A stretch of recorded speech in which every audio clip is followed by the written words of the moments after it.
Hello, dear friends. Greetings to you and Sergey Jurnov. This is another episode of the program Secrets with Jurnov. Sergey, hello. And thank you for finding time once again to chat. Hello, Alexei. Hello to all our classes. Well, we have a lot to talk about today, yes, more than enough. We will start, of course, with the confrontation between Baku and Moscow. In my opinion, a very loud mess is brewing. The conflict between the two countries is escalating. Let's first start with what actually happened, because, it would seem, after the shooting down of the Azerbaijani plane over Chechnya, yes, and when Russia did not allow the injured plane to land on its territory, the scandal was still hushed up, at least publicly. And now Russian security forces are provoking a new round of this scandal and a confrontation between Baku and Moscow. Was this accidental? What do you think? Well, you can build as many conspiracy theories here as you like. The most important thing, what needs to be said, is that Baku has been purposefully moving away from Moscow for several decades.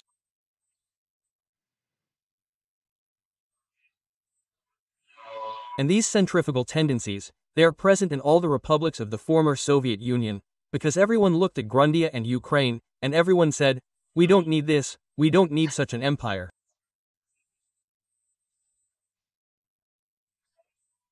That's why everyone found other strong external friends.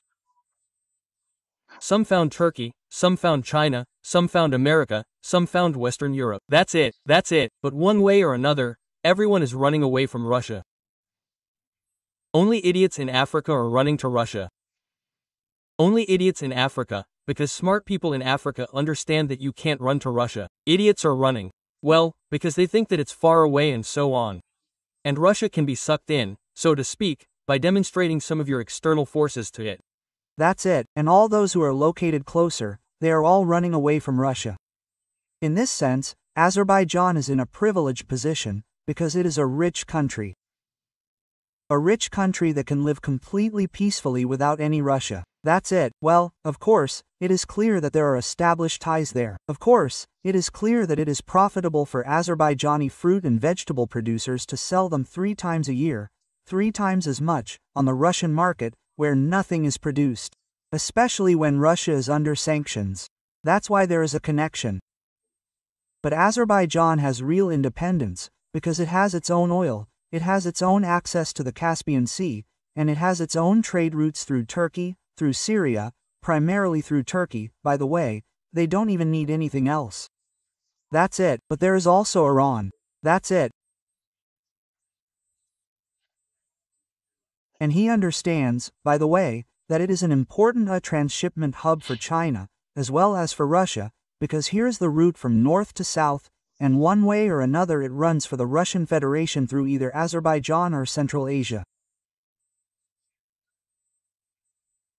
Here, well, along the Caspian, because you can directly, along the Caspian through Iran, go to Iran, but you can't really carry around steamships, yes, and then there are unnecessary transshipments there and back, here. And when there is a railway track, then it can be laid directly and without any transshipments bring in some goods, from Murmansk and from Leningrad, from St. Petersburg to Iran. Here, and therefore Azerbaijan has power. And plus it showed its power by liberating its territory from the presence of Armenia, and from the presence of the Russian Federation.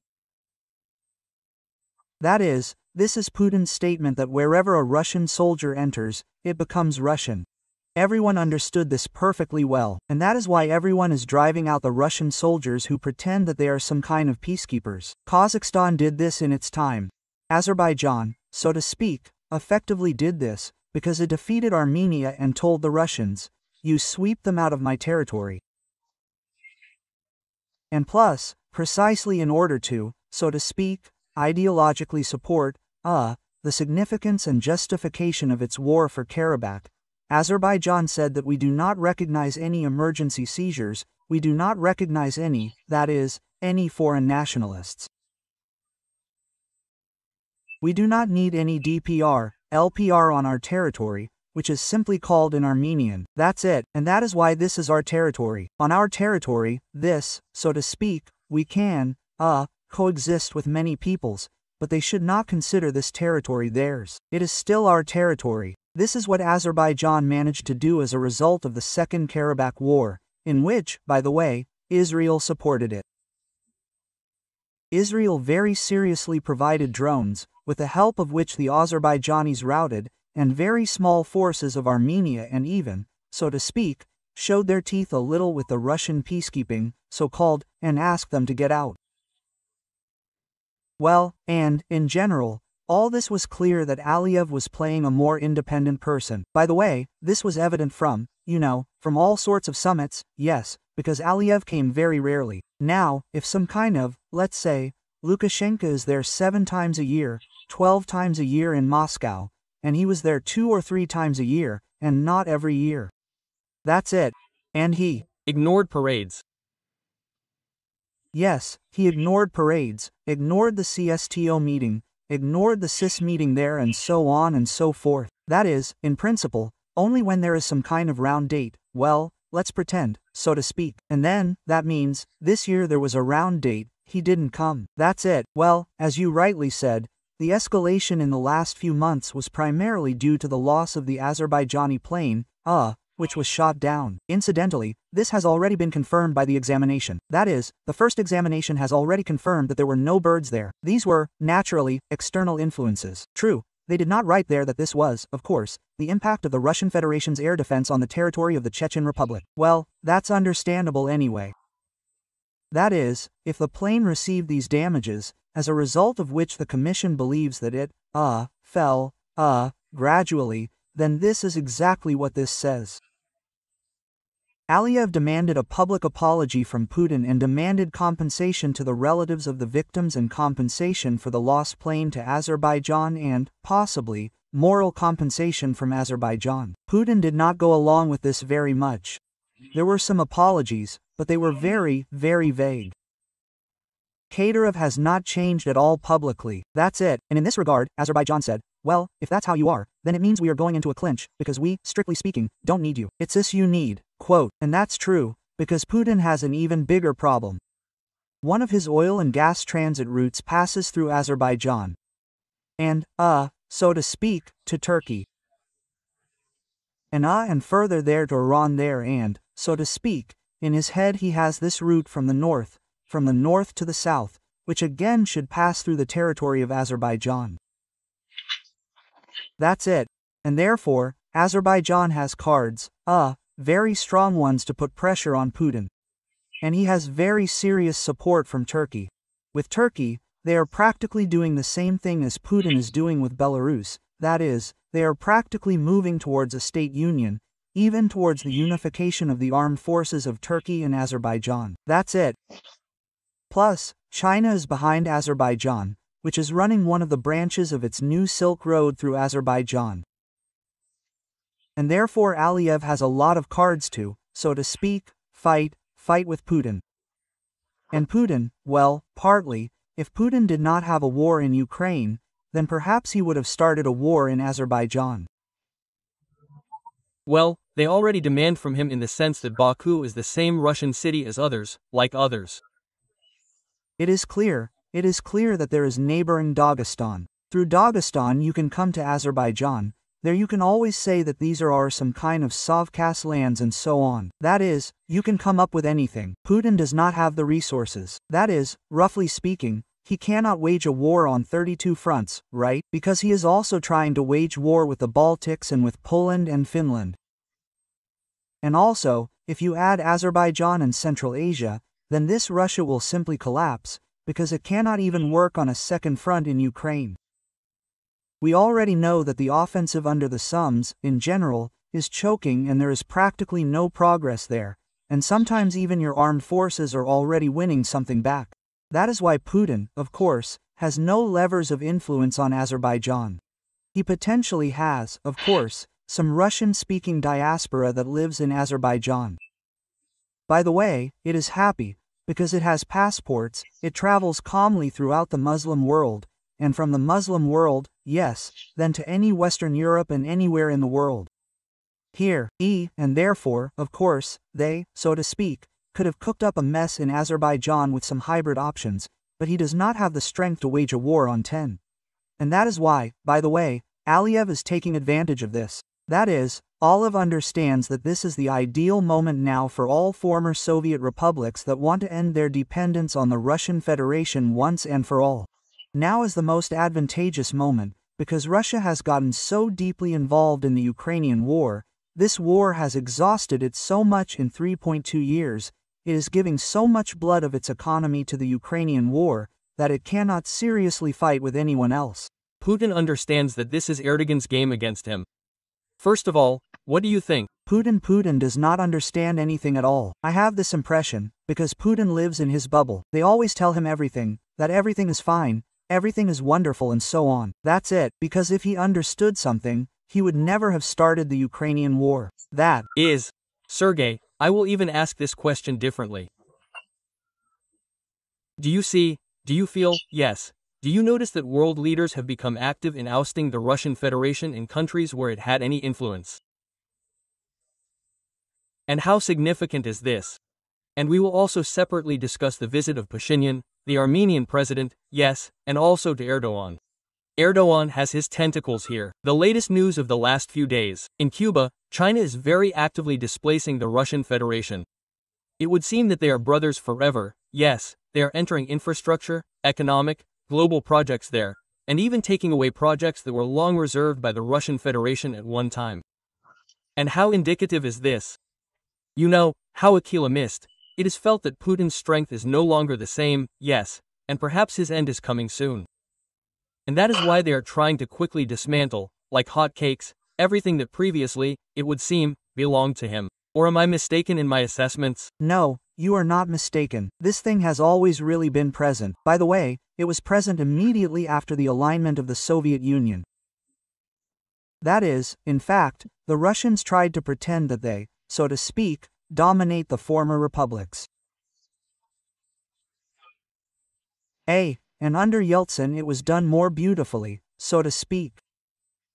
There, more, some customs interest and, economic interests were put forward. Under Putin, they started to play with their muscles more. That's it, but in order to play with their muscles, you need to have muscles. The Russian Federation doesn't have muscles now. That is, roughly speaking, all of its military resources are directly involved in the war.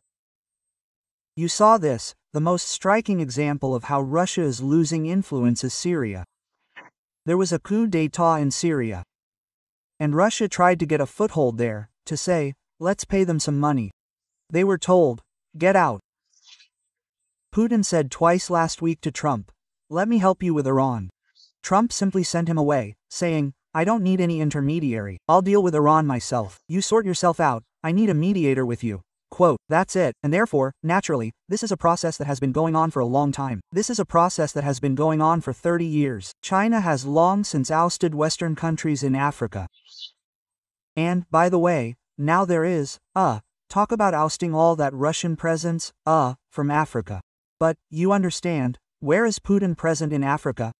Putin is present in the lower countries. That is, roughly speaking, where, in general, in words, there is nothing left to say, right? And money needs to be invested there. That's it. And he doesn't want to invest money, because the Russian Federation invests only 20 billion a year in Africa. China 400. Well, 300. That's it. And therefore, Putin cannot compete with China in terms of money here.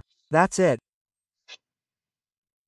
And if China is even in Cuba, that is, roughly speaking, Putin cannot even maintain a relationship of complete dependence on Belarus with Belarus. That is, even Lukashenko already goes to China, Lukashenko even comes to him in Kialo, and so on and so forth. And not to mention those countries that are simply economically independent. Kazakhstan already 3 years ago, well, or rather, strictly speaking, 2 years ago announced that now China is the guarantor of its security. And China told Putin this. That's it, because otherwise Putin would have already interfered in Kazakhstan, because the easiest prey for Putin is, of course, Kazakhstan, because it has a huge territory, 3 million Russians and Russian speakers on the territory of Kazakhstan. Kazakhstan has very few armed forces, a huge territory. That is, it would be possible to do something there with some kind of blitzkrieg. But China told Putin, that's it, hands off, it's not yours. Turkmenistan is also the main, one of the main suppliers of gas to China. That's it. And for this reason and through it go, that is, through the peace Chinese trade routes go west, to Western Europe. New Silk Road. And that's why Putin, basically, just has short arms. And most importantly, that's why the Soviet Union collapsed. That is, the Soviet Union collapsed because it was an ineffective economic system and because it wanted to bite off pieces all over the world. And if you want to have pieces, then you have to pay for all of it. And the Soviet Union simply did not. It stopped having the opportunity to pay for all these Africans, for all these Latin Americans, who are profiting off of them. That's it, and now they prefer to profit off of China, and no, not on Russia, but everywhere and even Cuba. Well, Erdogan is not only, yes, he is now removing Azerbaijan from the influence of Putin and the Russian Federation, as well as Armenia. And the meeting took place between Pashinyan and Recep Tayyip Erdogan. And very interesting parallel events are taking place in Armenia itself. And there, let me remind you, a plan for a coup was published, yes, with audio recordings of the violent overthrow of power in the country. And all the ends there lead to the archbishop, who allegedly was the spiritual and protest face of this resistance. And one of the billionaires was arrested, the Russian billionaire of true Armenian origin Samvel Karapetyan. What is it in Armenia? What about Pashinyan? Do you really believe that the Russian Federation and Putin plan to carry out a violent coup there? Or is Pashinyan pursuing some of his own goals? No, there is both, and both, and both. That is, Putin did not specifically set the task of carrying out a coup, but he does not like Pashinyan. Pashinyan came to power on a wave of popular resistance to the Russian Federation. Putin wanted to remove him, did everything so that the internal forces that had previously worked with Russia would return to power. He did not succeed. So his attitude towards Pashinyan is the same as his attitude towards Zelensky, strictly speaking, a little weaker, because Pashinyan is more cunning. Well, so to speak, he is not asking for a direct confrontation. That's it, although, in principle, in recent times he has already said openly that Armenia does not want to continue to be in the CSTO, because this organization has not helped it in any way, and Armenia does not want to continue to focus on the Russian Federation, because there are unequal volumes there. Russia really abandoned Armenia when there was a war with Azerbaijan, so it practically sided with Azerbaijan. That's it, and therefore, of course, there are internal, let's say, an external Russian threat with the help of special services. There is no military threat either, because, despite the fact that there is some other Russian base there, it is too far away. And again, Putin does not have the strength to deal with opening another front. That's it, but Pashinyan has his own internal front. That is, there are people who are unhappy with him inside Armenia, unhappy with how the Karabakh War ended, how Azerbaijan recaptured this territory. That is, there are real opposition, and Armenia is a democratic country in this sense. It remains a democratic country. There's a real opposition there. And this opposition, so to speak, focused on the Armenian church, which really tried, maybe even tried to organize some kind of coup, taking into account that elections are coming soon and, in general, to set up, or, it is even possible without any elections. That's it. And therefore, so to speak, there is both internal tension and external tension. And in this sense, Pashinyan, well, let's say this way, if you quarrel with your northern neighbor, then you have to make peace with your southern neighbor. And therefore he is trying to make peace with both Azerbaijan and Turkey. Well, but he is not trying with Russia, because even Foreign Minister Hamid Lavrov, yes, asks him not to interfere in Armenia's internal affairs. You know, for our today's issue, we can probably name who will send Putin next. How? Well, you know, the most funny, if Kim Chain sends him. That would be the funniest thing. And, by the way, you know, Trump recently said that Kim Chain, well, roughly speaking, there is nothing to worry about. Yes, they won't touch him. And if I were Kim Chain, I would really think about it, because won't he become the next proxy of China that the United States of America will want to deal with? Well, there is a land border, a border on land, a border on the ground. That's why it's hard for North Korea to be friends with America right away, because otherwise their entire internal ideology will collapse. They've been building their entire ideology for 50 or 80 years on the fact that they are opposing the Americans.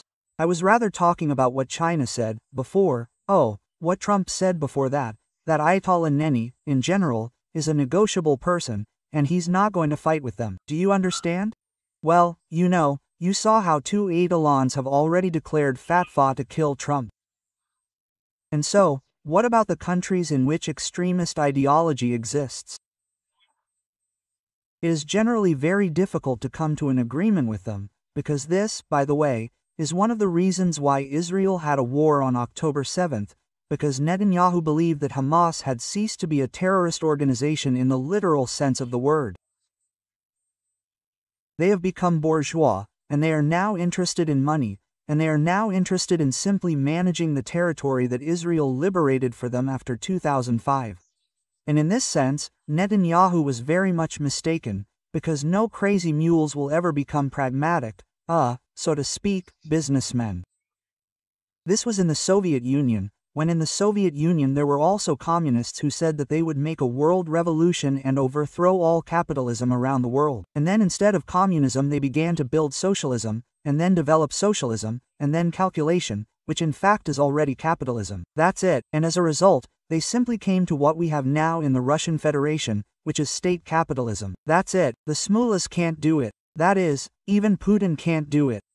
Even he has some ideological fascists like Dugin, Malofeev and the Russian Orthodox Church, who constantly, incite him against even their own interests.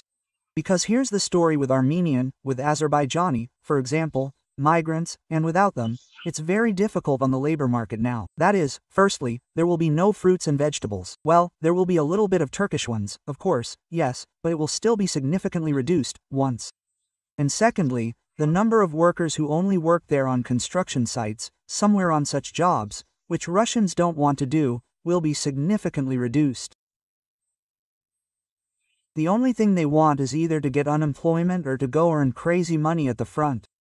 That's it, and to work the way all foreign migrants work, they don't know how, they can't, and that's why, by the way, they will exchange the entire market later. They say they captured segments of our market there. Yes, of course, they captured segments because you yourselves surrendered them, these segments. You don't know how to work on them. Of course, you don't know how to work. You don't know how to make anything, except tanks, and you don't know how to make those. Yes. That's it. Explain to me why the issues of chauvinism and imperialism, yes, imperialism, they always win over rational common sense in this country. Common sense, rational questions of rational economics and so on and so forth.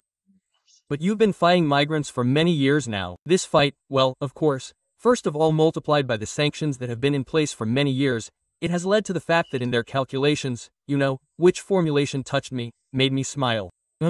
Russians have begun to allow themselves potatoes less often. Less often. Only then let's go and splurge, buy some carrots, or save up for a cucumber.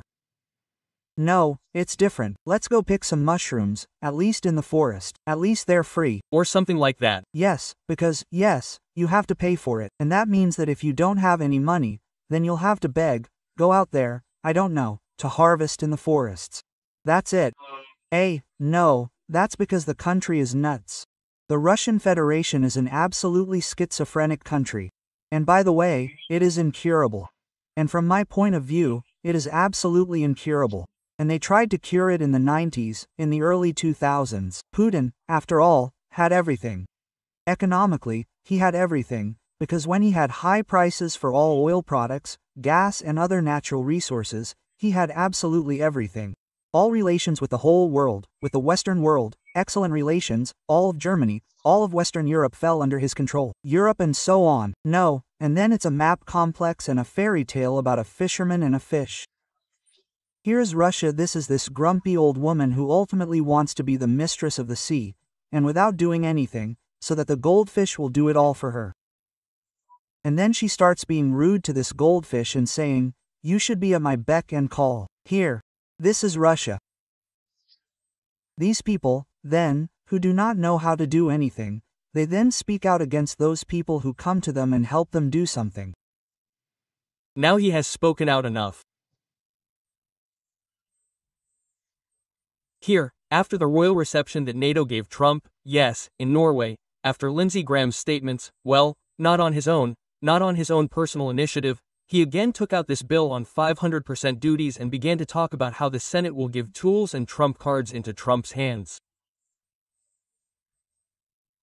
Putin is nervous, it's obvious. What do you think? Is there some kind of did they have a turning point in this candy bouquet period or not? No, the turning point has not happened yet. There are doubts, very serious doubts have appeared. Plus Trump got euphoric after he managed, by simply using brute physical force, to force Iran to practically lie down under him and surrender. That's it. Well, with all that Iran, of course, says that they all won there, all this is all clear, but everyone understands that they were defeated very seriously, and the most important thing is that they can fly in at any moment again, a second time, a third time, a fourth time, as many as necessary, because Iran has no air defense now, no protection. That is, roughly speaking, if Trump needed to put Iran down, he would put it down. He just doesn't want to repeat the mistakes of previous Western countries, which put Iraq or Libya or Afghanistan down in the same way, and then as a result, veterans are a huge country. If you put it down, then you have to deal with it later. This is a headache worse than Iraq and Afghanistan, it seems, and that is why they stopped in time. They simply scared the regime and said, be more talkative. We are ready to conduct some kind of negotiations. Another thing is that they do not understand, even in the sense of Iran, that they are talking to crazy extremists, who think absolutely nothing about pragmatism. There are people there who have pragmatism, but they are certainly not Ayatollahs. Ayatollahs are not pragmatic people. And it is the same story with Putin. So far, Trump still hopes that they have some kind of pragmatism. He does not understand that Putin is the same Ayatollah Minay. He just looks in a suit, walks around instead of this Eastern robe. That's it, and so to speak, he pretends that he goes to some churches and so on. In fact, he is a suicide, because if you look correctly at what he has been doing over the past 3 years, he deliberately destroys Russia. Deliberately destroys Russia. Of course, he is destroying it, including with Ukrainian hands, because these meat minces are being ground up on your fronts and at the same time Ukrainian cities are being destroyed, civilians are being destroyed. But Putin's second main victim is the Russian Federation itself, the people themselves, the country itself. That's it, and this country, moreover, is also happy to be destroyed. That is, it does not yet understand that Putin is a huge evil for it. That's it, and no matter how much you tell it, that's how much you can talk. Look who Putin is fighting with. Putin is fighting with brothers by ethnicity and by religion. Who is Putin friends with? Putin is friends with all Muslim terrorists, from Kadyrov to all sorts of Houthis, Hezbollah, Hamas and Iranian Ayatollahs and Kimchin. Oh, well, let him not be Islamic, of course, but he is also crazy and he is also ideologically displaced. That's it. And in this way, that's it if you analyze it like that, then all Russian fascists should have wanted to overthrow Putin.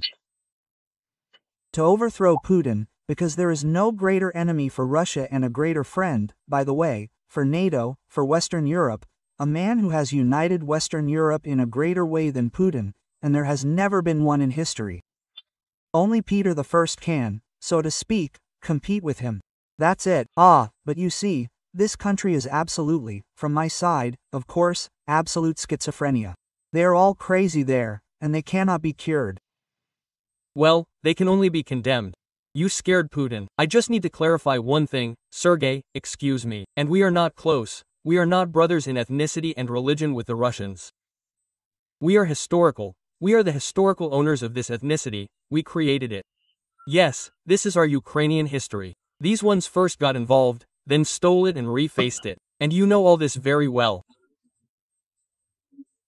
That's why they got involved, they brothers, let's say, formally on some things. When you have a close language, a close religion, no, it's not the same language. It's, well, you know, the Spaniards and the Italians, understood each other, right? But they are definitely not our brothers. The last thing. Were they afraid of the creation of the tribunal? And Putin was afraid. Putin was afraid. And some, well, you know, it's not for nothing. It's not for nothing that they hire foreign ministers of certain useful idiotic countries, yes, who come out and start telling that Russia needs to forgive everything and start everything from scratch. Very crude work. And, in my opinion, it demonstrates exactly that Putin is tense. But on the other hand, you see, after all, those people around him who are afraid of this tribunal, they are all over 75 years old. That is, they will not live to see the tribunal and will not live to see the verdict announced. And another thing is that their children are tense, because their children with, you know, here's the story, by the way, with the head of the new British intelligence. Yes, you heard that it was discovered that her grandfather was a man who collaborated with the Germans during World War II, by the way, on the territory of Ukraine. That's it, and it may come back to haunt her, so to speak, like a boomerang. Perhaps she won't even be approved for this post. So, Putin's children and Putin's grandchildren, and Lavrov's there, and all these Solovyovs, they understand for themselves that these grandfathers of theirs, yes, these old farts, they can poison life for many, many decades to come. That is, they can be reminded later, but you had a grandfather Putin, and you had a grandmother Matvienko, and you had a grandfather Lavrov there, and so on and so forth. Therefore, I think that their children and grandchildren, they, of course, look at them with horror. Well, do they have a recipe for salvation, Sergei? Yes, of course, there is. A feat. How can this called? The one who created. Lord, I wanted to remember so quickly. Tell me, Pavlik? No, not Morozov. Pavlik Morozov created. No. Oh, no. Pavlik Morozov, he created only in the wrong direction. And who handed over the father of the Kulak to the NKVD, and then all this? Here is Pavlich Morozov, and here is Pavlik Morozov. So, let them quickly read about the feat of Pavlik Morozov, all these grandchildren of the Lavrovs, Skobievs, Putin's children, and quickly hand over their fathers and mothers. Volga Glass there too, you understand? And this will secure the future of this audience. Why is the example not a very good one? Because the example is not a very good one, because they handed over Stalin and Beria to the NKVD. That's it, and here we need to hand over to democratic countries. By the way, in this sense they are much less at risk. That is, at least they will not be shot here, they will not be hanged. At all. In my opinion, it's a very effective scheme. Let both fathers and their children think about it. Thank you, Sergei, very much for finding the time and talking to me, to our viewers. Let's remind them that this was another episode of the Secrets with Jurnov program. Don't forget to subscribe, like this episode, subscribe to our channel and please subscribe to Sergei Jurnov's YouTube channel. There's always a lot of high-quality analytics there and such good, high-quality conspiracy theories happen. Thank you very much and see you soon.